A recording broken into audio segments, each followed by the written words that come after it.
നമസ്കാരം. കണ്ണൂരിൽ ഉമ്മൻചാണ്ടിയുടെ പേരിലുള്ള ശിലാഫലകം മാറ്റി മന്ത്രി PA മുഹമ്മദ് റിയാസിന്റെ പേരിലുള്ള ശിലാഫലകം വെച്ചത് വിവാദമാകുന്നു.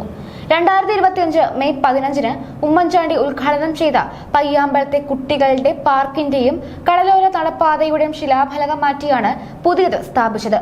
2013 October 27 Kerala police athletic meet സമാപന ചടങ്ങിന് കണ്ണൂരിലെത്തിയപ്പോഴാണ് ഉമ്മൻചാണ്ടിക്ക് നേരെ കല്ലേറുണ്ടായത്. കണ്ണൂരിലെ CPM പകയായിരുന്നു ഇതിന് കാരണം. അതിനുശേഷം പിന്നീട് കണ്ണൂരിലെത്തിയ ജനകീയനായിരുന്നു ഉമ്മൻചാണ്ടി. അന്ന് പല വികസനവും ഉറപ്പാക്കി. അതിലൊന്നായിരുന്നു പയ്യാമ്പലത്തെ പദ്ധതികൾ. സോളാർ കാലത്ത് ഉമ്മൻചാണ്ടി നേരിട്ട ആരോപണങ്ങളിലെല്ലാം തെറ്റാണെന്ന് കോടതികൾ തന്നെ കണ്ടെത്തിയിരുന്നു. ഇടത് സർക്കാർ നിയോഗിച്ച CBI അന്വേഷണവും അതാണ് പറഞ്ഞു വച്ചത്. ഉമ്മൻചാണ്ടിയുടെ 2ാം ചരമവാർഷികമാണിന്ന്. ഇതിനോടനുബന്ധിച്ച് കേരളമാകെ വേദനയിലാണ്.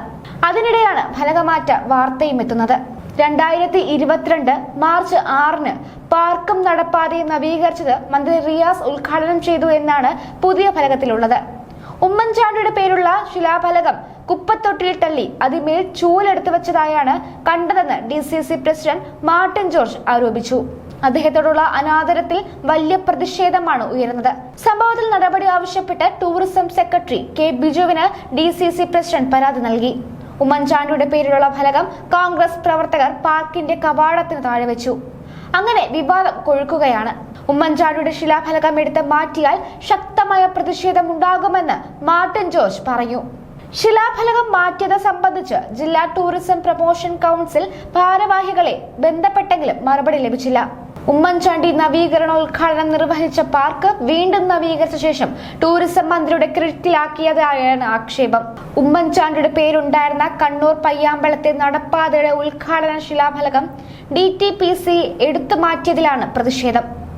ഫലകം വെക്കാൻ സ്ഥലമില്ലാത്തതുകൊണ്ടാണ് പഴയത് മാറ്റിയതെന്നാണ് വിശദീകരണം. 2022 മാർച്ച് 6 പയ്യാമ്പലം ഗസ്റ്റ് ഹൌസിനോട് ചേർന്നുള്ള നടപ്പാതയുടെയും സിവ്യൂ പാർക്കിന്റെയും നവീകരണം ഉദ്ഘാടനം നടക്കുന്നത്. ടൂറിസം മന്ത്രി PA മുഹമ്മദ് റിയാസ് ഉദ്ഘാടനം ചെയ്തു. ഇതോടെ ആ പാർക്ക് റിയാസിന്റെ ക്രെഡിറ്റിലേക്ക് മാറ്റുകയാണ് CPM നിയന്ത്രണത്തിലുള്ള DTPC. കണ്ണൂർ വിമാനത്താവളം അടക്കമുള്ള സ്വപ്ന പദ്ധതികൾ യാഥാർത്ഥ്യമാക്കാൻ ഓടി നടന്ന മുൻ മുഖ്യമന്ത്രിയാണ് ഉമ്മൻചാണ്ടി. വിമാനത്താവളത്തിൽ പരീക്ഷണ പറക്കലടക്കം സാധ്യമാക്കിയ നേതാവ്. ഇതെല്ലാം CPM ഇന്ന് ഏറ്റെടുക്കുകയാണ്.